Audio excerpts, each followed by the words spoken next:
Welcome, adventurers. We did it. Video number 4. If I'm honest, never thought this was going to happen. I have a long history, as so many of my fellow ADHDers, of starting grand things and quickly flaming out on them. So the fact that this has made it to 4 videos is shocking to me, but I'm thrilled. It's been so much fun to think about these things that I've done for so long and try to put them in words and talk about them with you all. And I hope y'all are enjoying it at least half as much as I am. Thank you to everyone who's watched the couple of videos we've put out. I know most of you, but I still, from the bottom of my heart, really mean it. And thank you to everyone for your amazing comments and critiques and ways I can do better.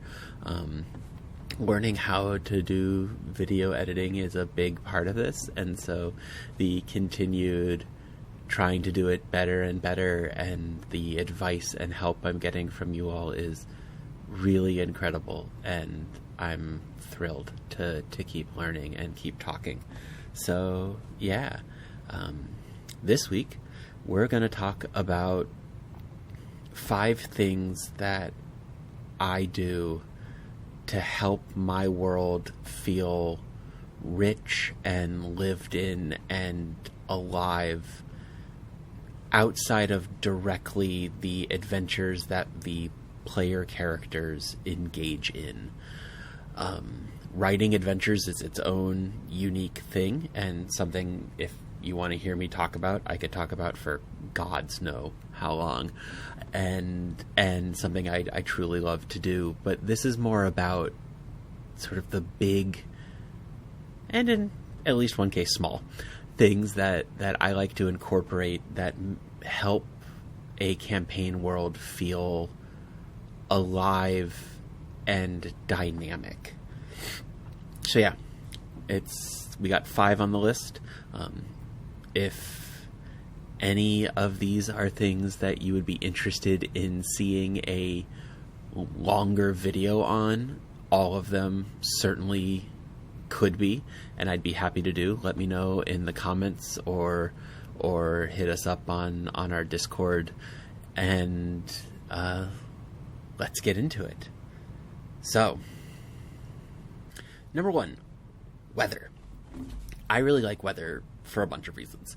I think that it offers unique and interesting texture to encounters that happen, and unique and interesting challenges to the exploration and travel component of the game, a component that I find a disappointing amount of support for in the Wizards of the Coast 5th edition books.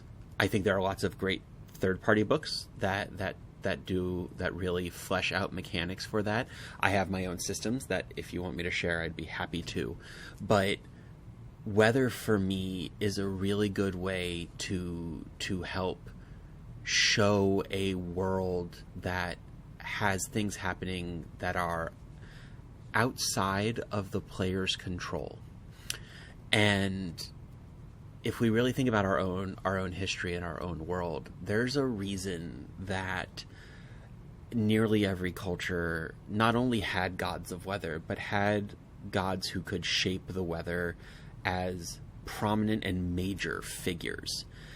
And so both like mundane weather, like it being a beautiful day out, and strange weather, like the sun rises and then doesn't set overnight and just sort of sits on the horizon, can really make the world feel alive, independent of the player's decisions.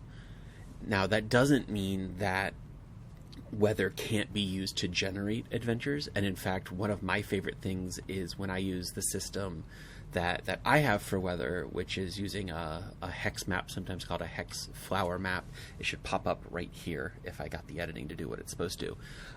And like I said at the beginning of the video, if I'm not going to go into like specific mechanics in this video, but if you want me to go through how I generate weather in an adventure or in a campaign, I'd be happy to make a whole video on this. But when I am figuring out what the weather is going to be during a protracted travel sequence, it can help me to shape the stories that we're telling on those travel scenes. If we get a bunch of really bad weather, then I can think about that and think about maybe that one of the players starts to feel like this is a bad omen, or if we have a diviner, maybe they start to feel like the weather is trying to tell them something, or if we have a druid, maybe they notice that the weather is unseasonably harsh, and that leads to questions that are bigger than just the specific adventure they're on and about the greater world. And so much of what we're going to be talking about in this video is about getting the players to think about the world outside of the specific adventure and the specific campaign. And that's not to say that they have to, but I think giving a sense that the world is bigger than just the plot is really the goal of all of these things that I'm going to be talking about in this video. And weather's in many ways the biggest, just because it sort of feels so large. It being the dead of winter and hitting 5 days straight of snow, while it can have mechanical effects, it can also have narrative effects that don't necessarily need mechanics. Think about, we have so many great examples of this in media.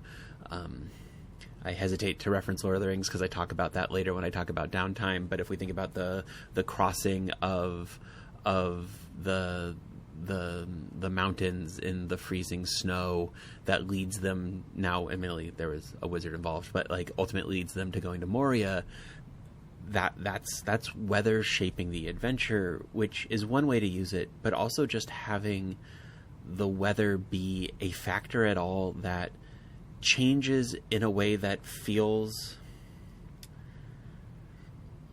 organic or not. And sometimes when you can establish that the weather follows generally patterns that feel close to our world and feel like they make sense, it then gives you a tool as a DM to disrupt that and make that feel jarring and strange and like something that maybe warrants investigation or at least note.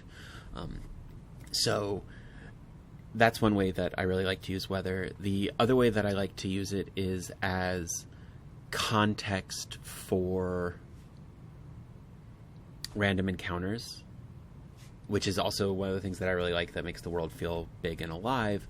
But so just off the top of my head, if let's say that I've found out that the weather is going to be extremely hot in my desert setting for the next 3 days, like blisteringly, murderously hot. And then I see that after 3 days of that, the party is supposed to come across a caravan in distress. Great. Now I can make those two things connected, and without the weather component, coming across the caravan in distress, it could be for a million reasons. But now that we also know that it's been extremely hot for 3 days, what if they ran out of water? Okay, why did they run out of water? And now, someone stole it or spilled it. Ooh, okay, why? And because they wanted the caravan to be stranded so they could ambush them. Ooh, uh-oh. Now the party, and so from just knowing that the weather has been very hot, and then knowing that the party is supposed to encounter a caravan, we've now got a whole little story that involves people and involves rivalries and involves the world that doesn't involve the party until the party happens upon it. And so many of these things we're going to talk about are things that allow and make the world feel like it's happening even when the party isn't standing there. And so weather, and then using weather to inform the narrative that the PCs do engage in, is one way that I really like to do that. Like I said, I've got 40 minutes to an hour on any of these. So if that's something you want to see me talk more about, hit me up. So number 2, and in a similar vein, is large-scale world events. So let me contextualize that, clarify that. Things like war or plague or natural disasters or changes in political systems or power, things that in our world can both affect us even if we're not where they're taking place, but also can fundamentally change the trajectory of our lives. I like to incorporate those both directly, like where the players are, but also have them hear about them and sort of experience them tangentially throughout the campaign. I do use a similar system. I'm going to have it pop up again. I use the same hex map, but obviously with different context for each color. But what that allows me to do is set things in motion and have the party hear about them. So we'll take war, for example. So let's say that I know that a war is going to be declared between two nations 4 months from where we are in the narrative. And what I can do then is sort of make a little set of notes for myself that 1 month out, people start talking about tensions rising between these two countries. And 1 month farther in, so 3 months from when the war pops off. And then, people start talking about that. You start hearing about that. You start hearing NPCs talk about that. When you ask about the news, people hear like, "Oh, did you hear that Krelganon and Feldel are at it again? People are worried there's going to be another war. Has been only 5 years since the last one. You'd think they'd get tired of killing each other," says Noble Barkeep number 3. And then we kind of leave that alone, or don't. You can make it as involved or as you want or not. And then 1 month from when the war is going to happen, suddenly things start to escalate. Maybe a raid happens that across borders that can't be tolerated, and all of a sudden everyone is now talking about the fact that war feels and seems inevitable. And what I love about this kind of thing is that it can affect the actual story as much or as little as you want as a DM. But knowing that those things are happening in the world helps it feel big and alive, and like there are other people than the PCs out there affecting the world, which is another thing that I really like to incorporate into my game, and that actually ties into plot number 3 we're coming up on. But really having the world feel like it's moving separate from the narrative. And the way that I have found most useful to do that is the build up to and then the happening of major geopolitical events. So I wrote down a couple here that I really like to use. Number one is plague. I use this less since COVID, but we can, I mean, history is replete with pestilence and plague fundamentally changing the political shape of the world, whether that be the bubonic plague, whether that be the plague that nearly wiped the Byzantines off the map under Justinian and Theodora, whether that be COVID, like there's or the influenza of the early 20th century. These mass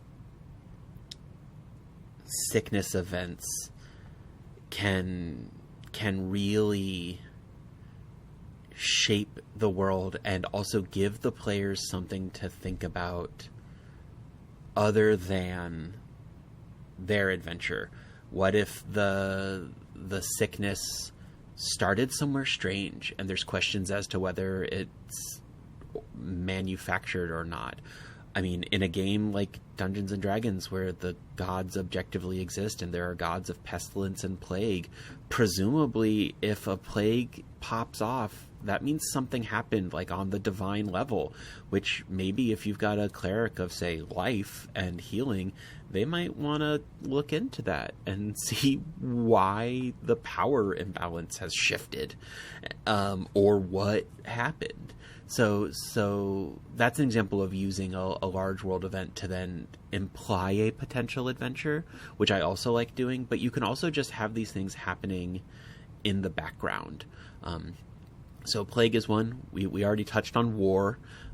Sort of underneath war would be an invasion / like a crusade.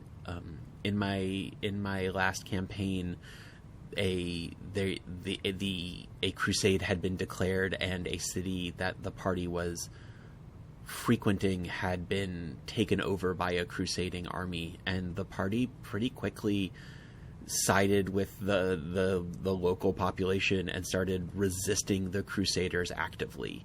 And while that wasn't actually part of the plot of the story, having the party engage with this larger geopolitical factor really, like, made the world feel big. And so invasions and that kind of thing, again, it can be as tied to the PCs as you want. It can just be two countries somewhere else that people are talking about, and maybe some people are like, I don't care, it's not my backyard. Alternatively, what if the homeland of one of your PCs is either the aggressor or the one being invaded, and they have to think about whether they need to go home or whether their country is in the right. All of these things can give texture to both characters and to the world in a way that it's hard to do without them happening in the actual game and just sort of happening beforehand, before the actual adventures and campaign starts. A lot of this, and a lot of what led me to start thinking about this and changing the way that I think about my game worlds, is that I was finding that my games would have deep, rich, dynamic histories before the campaign started. Sometimes too deep, rich, and dynamic, but changes in power and revolutions and civil wars and plagues and great discoveries. And then it felt like the world crystallized once the campaign started and stopped growing and stopped evolving. It entered a sort of stasis that was then only shaped by the actions of the players. And as I DM'd more, and as I got older, and as I read more, and it felt like for me, I wanted a world that is undoubtedly shaped by the actions of the players, but is still a world that will exist, hopefully, after the campaign is over, and has existed before the campaign started, but is ultimately different than when the campaign started, independent of what the players did. And that's what led me to trying to inject some of this texture and depth to my campaign settings, to mostly positive feedback from my players. Certainly didn't get it right the first time. Certainly I'm always excited to continue to refine that process. But yeah. So that's what led me to working on these kinds of things and developing these tools and these ideas and how I think about my world. Number 4 on my list is natural disasters. So, and I'm going to add a little asterisk to that for my brain of supernatural disasters. So natural disasters, tidal waves, earthquakes, hurricanes, devastating fires can all be hugely impactful on a local and a international scale if they're big enough, and if they happen, nearby, the PCs can choose to try to help or intervene. If they happen far away, they can raise questions as to maybe why or how that happened. That leans more into like the supernatural disasters. So an example that I was thinking of when I was thinking about this is, let's say that on my little political events map, I improbably but somehow get like 3 instances of tidal waves happening, and every 3 months a particular part of the world gets hit by a devastating huge tidal wave. That's weird. And I know that if I were a player and the DM was telling me periodically, every time we came back from a major adventure or were in a chunk of downtime, that a tidal wave kept hitting somewhere, I would eventually go, well, that's gotta be someone doing something. And depending on the character, that could warrant investigation, that could warrant adventure, that could warrant engagement, or at minimum notice, and something of like, I'm gonna keep an eye out, and if in 3 months it happens again, I'm gonna get involved. I could imagine if someone was playing, say, a druid or a storm sorcerer or a tempest cleric, being like, okay, so what's going on? Your tempest cleric starts trying to reach out to their local chapters of their faith to possibly then reach out farther beyond to go, hey, like, is Njord mad? Is Azure punishing somebody, or is this like, did something happen? Or your druid being like, okay, so who's fucking with the ocean? That can't be good. And so things like that, I think, can really, one, be a great potential vector for adventure, but also, again, give this sense that the world is happening outside of the small box that is always staring at the players. And then the last 2 I have on my list, and there can be certainly plenty more, but these were just the first 6 that popped into mind and that I use a lot, would be either a civil revolt or a military overthrow of a regime. And I really love this one because when done with the right build up and context, it can lay the groundwork for the world to be quite different than when the campaign started, completely independent of what the players do. And all of these have that, but in particular, if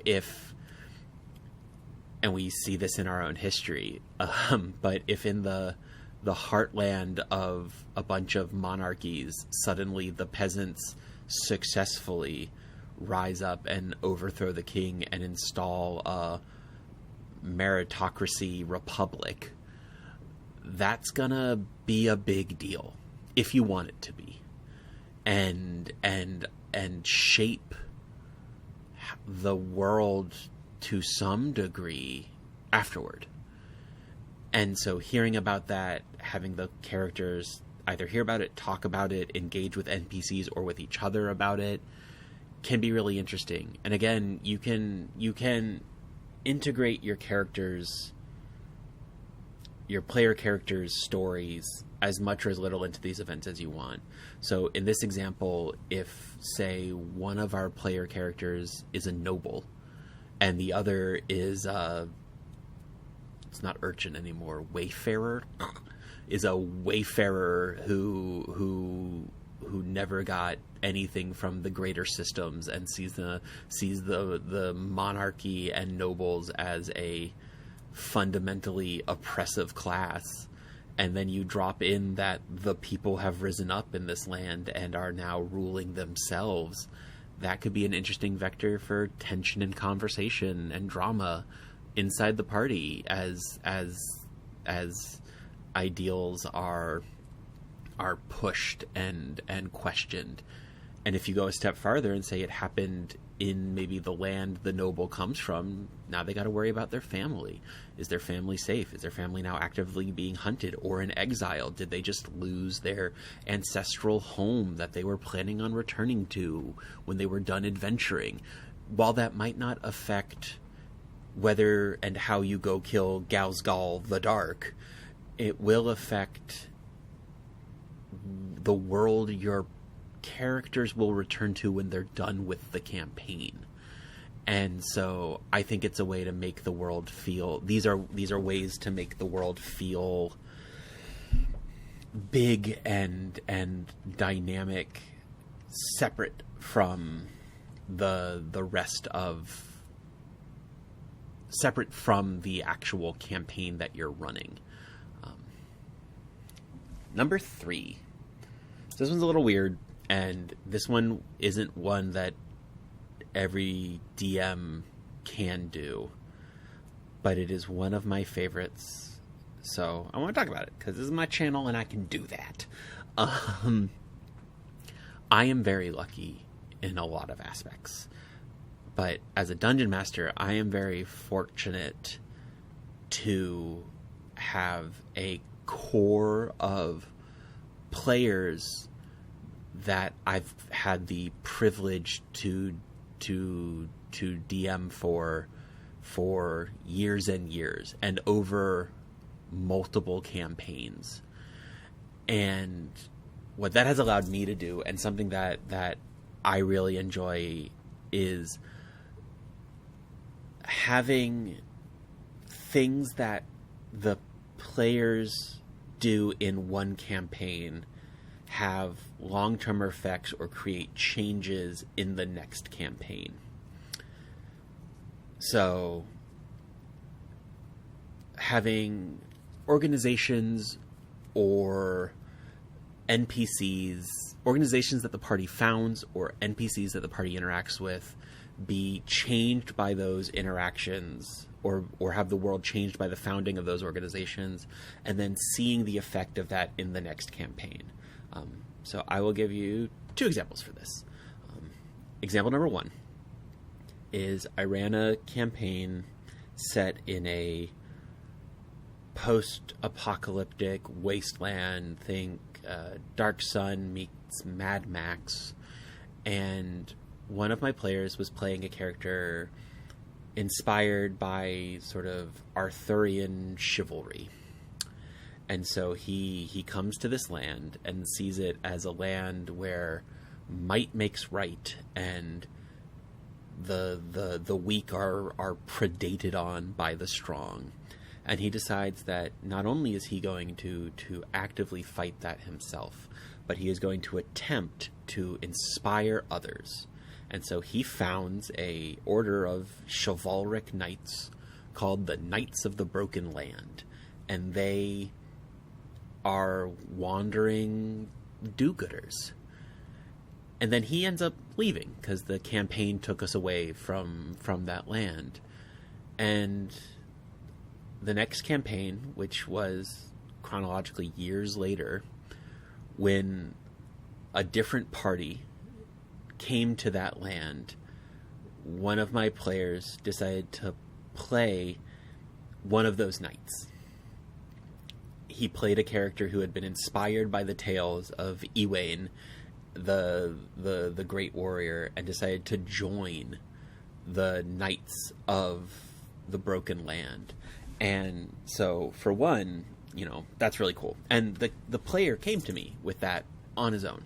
So on the one hand, that's really cool, because that shows engagement and interest in sort of the history of the campaign setting.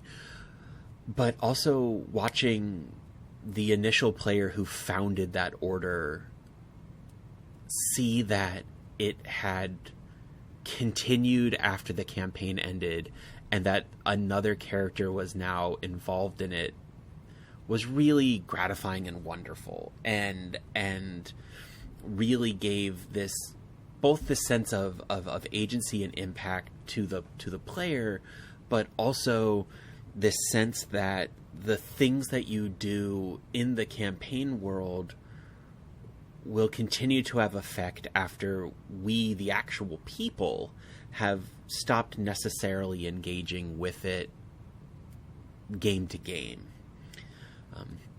So that's example number one. It was really wonderful, a great moment as a DM to get to see. Example number two is that in my previous campaign, the party at the very end ended up killing 2 of the 9 great lords of hell. Really quick, in sort of traditional D&D cosmology, hell is ruled over by 9 great devils. They are in constant war. They and all devils are in constant war with all of the demons in this eons old conflict referred to as the Blood War that has been at stalemate forever. And should either side ever win, it will be cataclysmically bad for everybody. So, due to a whole bunch of stuff in context, the party ended up killing not just 1 but 2 of the 9 lords of hell. And that was the end of that campaign. So that campaign ends. My next campaign, we go on break. I start working. Well, I continue working on the next campaign, and partway through that sort of 2.5, 3 month process, I start really thinking about what that would really do to a campaign setting, to have the power balance of this cosmic conflict thrown wildly out of whack. And so I decided that I wanted that to be reflected in the next campaign. So I decided that demons and devils are showing up on the prime material way more than they used to. So the next campaign set 5 years after the death of these 2 major powers, and the players know what happened, but the characters don't. And I got to watch my players slowly realize that the Blood War has been thrown out of whack because of things they did 5 years ago in the game world. Because suddenly demons and devils aren't just being summoned more, but are like actually physically showing up on the prime material more and more and more. And not just little ones, but like big scary ones. And it gives this sense of, I don't want to say consequence, because consequence has inherently negative connotations, but impact to the decisions that the players make as their characters, to the world that they're going to play in. And so, like I said, this one's a little niche because you need both players consistent over several campaigns and a campaign world or setting. But this is something that I really love to do, and I'm very fortunate to get to do because I do have those two factors. That being said, you could absolutely do this in a pre-made campaign setting. Feel free to fuck up Faerun or Eberron or Dark Sun with your own shit that happens to it. The source book is a starting point, not a holy text for everything and every game. So you want to run Shadowrun and nuke Seattle? Do it. Then run the next adventure where Seattle's a irradiated wasteland. So. Sorry. Tangent aside. All right. Number 4. This one's already absolutely getting its own video, I think, but feel free to let me know if you are particularly excited about it. Number 4 is downtime. I think this is, on paper, the simplest one, but I think this is the one that I do that requires the most improvisation and thinking on my feet as a DM, which is using downtime to make the world feel alive and dynamic.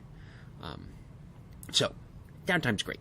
I really, really wish that Wizards of the Coast did a better job of teaching DMs how to use downtime and why downtime is important.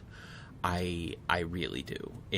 There's a frustrating lack of it in their published adventures. There's a frustrating lack of talking about it in their published content, and I think it's a huge miss, because I think using downtime, using that time between adventures to allow the players and the world to breathe is really valuable if you want your world to feel bigger than the PCs. And what's interesting is downtime is where I feel the PCs are most involved of all of these, and so I think it's the one I use the most. But I also, because of that, it has the greatest ability to have impact, because it's often still going to involve one of your player characters. So a lot of things can happen in downtime. Your characters can learn about the world, whether that's researching a new region in order to get ready to travel there, which then immediately makes the map and the world feel bigger and more fleshed out and gives texture. They can create and build things that are then real and exist within the game world. But they can also strengthen bonds and connections outside of the party. You know, your bard really hit it off with a tavern owner 2 towns down the road, 2 days travel outside of the city where your party is set up, and going to spend the next 4 months recovering from their terrible fight with Darzakul the Dark. And the bard spends most of that time with the tavern owner and falls in love, and maybe starts thinking that when this is all over, they'll marry that nice tavern owner, and the two of them will slide into decrepitude together. Another character starts, like, maybe your sorcerer decides that they want to get a handle on their wild magic and enrolls at the local mage academy to try to actually receive some formal training to refine these ridiculous powers that they were born with because great-great-grandmother shagged a dragon. Your fighter opens up a school and starts teaching people sword skills, or joins a local militia and helps save some villages and becomes a known heroic figure in the region. All of these things aren't big grand adventures, or even like adventures that need to be played out, though they can be. And again, in a bigger video I can talk about how I do that, but we can see these little vignettes of life when not doing the incredibly dangerous, incredibly lethal, incredibly lucrative ridiculousness that is adventuring. And I think giving time and space for the player characters to exist outside of the adventure is the quickest and most impactful way to make the world feel bigger than just the narrative. And I mean, this has been part of the hobby since the genre was essentially being created.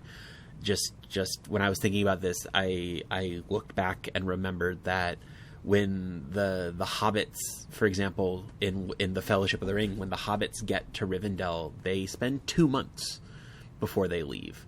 And it's not an idle 2 months. They recover from the horrible ordeals on Amun-Hen and their subsequent travels and pursuits by the Ringwraiths. They gather allies and engage with the secret council of Elrond. They decide on a course of action and procure supplies. All of those things are important, and they can just be hand-waved. But giving space for them to happen over a long period of time, I think, makes them feel richer. I also think having your campaign take place over a time period measured in, and again, this depends on how long your campaign goes on, but measured in months and years rather than days and weeks is another good way to make the world feel bigger. Whether that's travel, but I think downtime's the best way to do that. You know, when the party has to stop because they need a rare ingredient that only gets imported once a year to this part of the world, or they have to wait for a particularly tricky bit of research to happen, or whatever, or they just need a fucking break, like we all do sometimes. Just giving time to exist not as a adventurer but as a person, and showing that the world is filled then with other people is a really great way to make that world feel big and alive.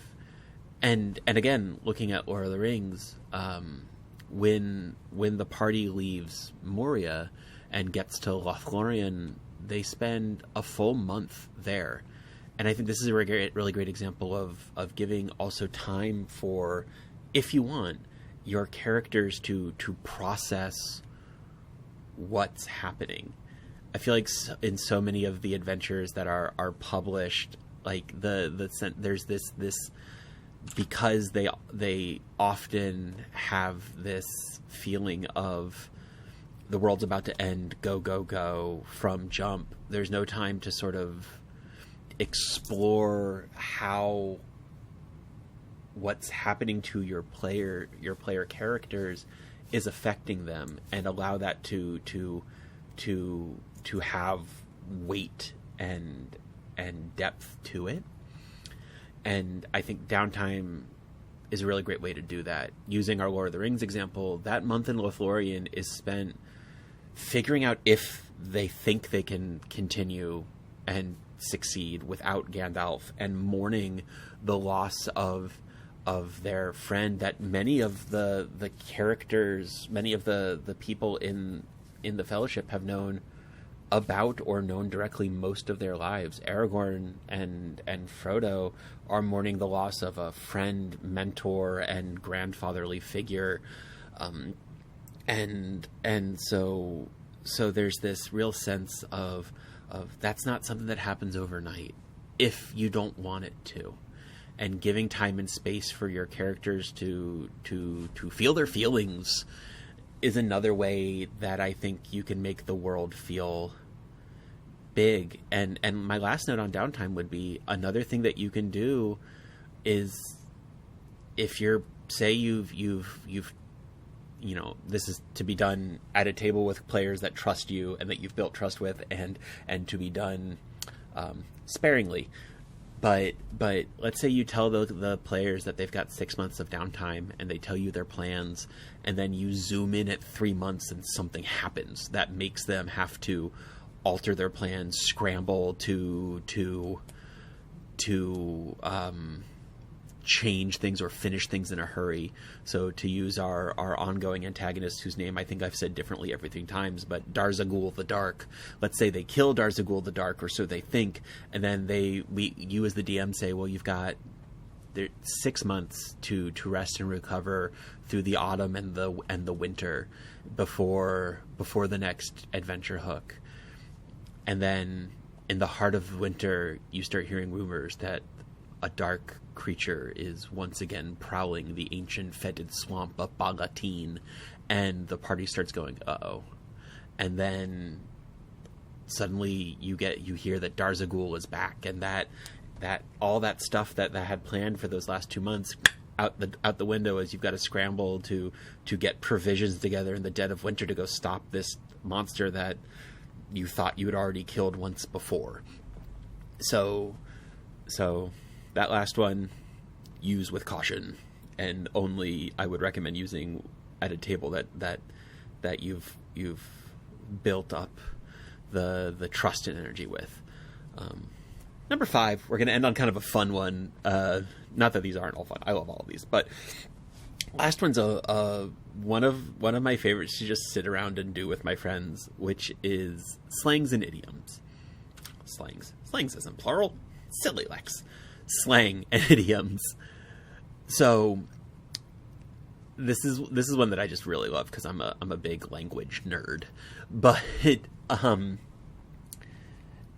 thinking about, I mean, it's super fun to start with insults, but thinking about different ways, different regions, cultures, cities, or species talk about themselves and talk about others, and then incorporating those into your NPCs or your PCs can be a really fun way to give some real texture and depth to your game world.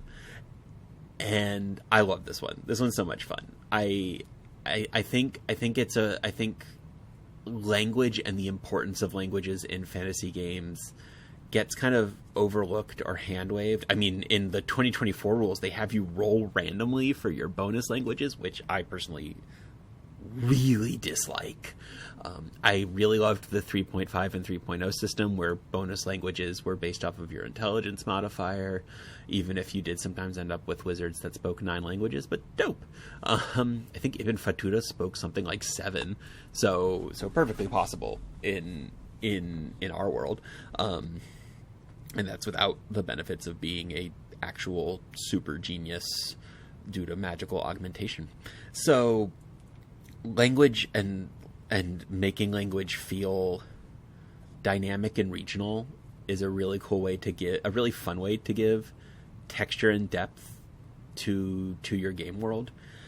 So a couple of personal favorite examples. I've been playing a lot of Deep Rock Galactic lately, which is so much fun, and a couple of my friends got me into it, and I really love. So it's a game where you play dwarves in space who are doing mining, and it has friendly fire, which I always love in a good game. And if one of your allies shoots you, sometimes you'll turn around and yell at them and call them a pointy-eared leaf eater. Now, we've never established in the fiction of Deep Rock Galactic that elves exist until you hear this line. And then you realize that not only do elves exist, but elves and dwarves hate each other even in this space science fantasy setting. And the amount of like immediate richness and lore to the world that I felt when I heard my character turn and go, "You pointy-eared leaf eater," after my friend shot me was so much fun and really cemented this for me. So this is also a really fun one because you can do it with your players. You know, your player picks to be from a certain region. You're like, hey, like, if you feel up to it, why don't you give me like 3 or 4 phrases or slang terms that your culture uses to to refer to insert thing here. And it can be a really fun way to get like real involvement from your players in the world building. Like I talked about in the last video, I'm a huge fan of bottom up world building, where you incorporate your players into the process of creating the world together. And this is one of those places that can be really fun to just sort of idly do. I scribble down ideas all the time for this. It's also a really cool way to make NPCs or PCs feel like worldly or well-traveled if they use idioms or swear in languages that are from lots of different places, or use slang or phrases that come from lots of different parts of the map. I think this is a really cool way that you can then make someone feel like they've really traveled all over the place, which I always really love. So two examples, one from the game and then one from one just personal. So my in-game example would be, I was trying to come up with a dwarven insult, and I was reminded of a particular roommate that I had for 6 months. And so my friends and I were sitting around, and I came up with a dwarven insult, which was Balbrum. And Balbrum means someone who always drinks your beer, but never brings you beer. And this became immediately, a lot of my players loved it. So much so that a couple of them now use it in the real world, which is really funny to see, and something that I consider an extremely high mark of honor. But immediately having a dwarf then call you that just is like, oh shit, I've really transgressed, or saying, of course I brought you something. I would never want to be Balbrum. And it also, for me, it immediately told me a lot of things about my dwarves. They consider hospitality really important, like paramountly important. And then taking that idea that hospitality is important and then centering it around beer just makes it feel extra dwarvy. So that's an example from inside the fiction. And then outside the fiction, when I was thinking about this, I thought about myself. I have lived a lot of different places in the US, and due to that, I've picked up words and phrases that mark me as having lived there. So I lived in Western Massachusetts for 4 years, and I use the term wicked as a qualifier of intensity. Wicked hot, wicked cold, wicked hot, and I do that without thinking about it. It's just part of my own personal lexicon because I was around it so much. Growing up in the South originally, I still, despite having not lived there in almost 20 years, I still say y'all, and I still say ain't. Y'all certainly much more, and those things will never leave my vocabulary, but definitely mark me as Southern when I say them. And then now, having lived in Philadelphia for some time, which I haven't picked up all of the fun ones, but I absolutely, I will never call a long roll sandwich anything other than a hoagie. It will never be a hero or a sub to me ever again. And when we talk about going to the beach, I say down the shore instead of down to the shore or going to the beach. And to someone who knows those things, when they speak to me, it immediately makes it clear that I have spent a lot of time in those places.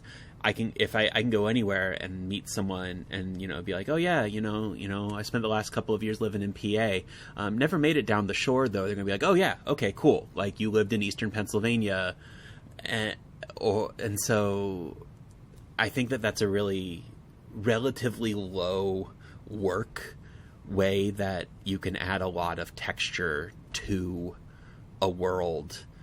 And also really get your players involved in a fun way. I mean, you could even make it a part of character creation. Just, hey, give me 3 common phrases from the city, the nation, the culture you're from, and then either write them down yourselves, have your players write them down, and just try to incorporate them. You know, if your players give you a really good one and then sessions later you have an NPC use one, and your player character can immediately interact with that person knowing that you have a shared cultural touchstone, can be really cool. So yeah, so that's our video, y'all. I hope you find this useful. I hope you find it entertaining at minimum. I know a little rambly, but really excited to start talking about some things that I personally use as a DM that I really enjoy. If you liked this, give it a follow and a like and a share and all of those other various buttons. I'm going to be trying to expand to the short form content world this week, so look out for us on Instagram, Twitch, and YouTube Shorts. I'll try to, and not Twitch, sorry, TikTok. I'll try to remember to put those links in the description or in the pinned comment. As always, you can check us out on Twitch at 7:30 Eastern Standard Time for our weekly game. Though this week, the week that this video comes out, it will be on Thursday. And yeah, thanks so much for sticking with us, for continuing to watch, and for all of your comments, support, and guidance as I continue to try to do this. Y'all are great. Stay safe, stay nerdy, and I will see y'all next time. Bye.